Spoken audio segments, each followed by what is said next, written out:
বিদায় করেছে। আর এই সমস্ত বুট ডাকাতকে বিদায় দেওয়া এটা কোনো ব্যাপারই না। যুব সমাজ তৈরি, বলবেন যে আপনি বেঁচে গেলেন, আপনার তো বয়স হয়ে গেছে। আমি এই যুবকদের চাইতে কম যুবক না, আল্লাহর মেহেরবানি।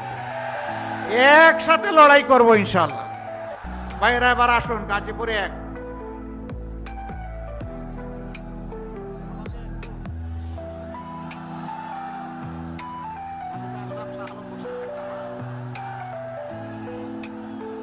ডান দিকে আসবেন ভাই, একজন একজন করে।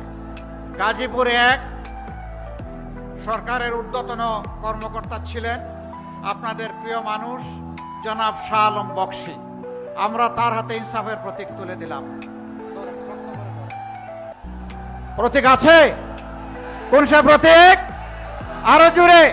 আমরা শব্দ নয় সত্য বলি, আমরা গুজব নয় খবর দেই, সদা জাগ্রত আমাদের চোখ।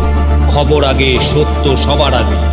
বাহাদুর লাইভ নিউজ একটি নিরপেক্ষ, নির্দলীয়, আন্তর্জাতিক সোশ্যাল মিডিয়া। সত্য জানুন, সচেতন থাকুন। আল্লাহ হাফিজ।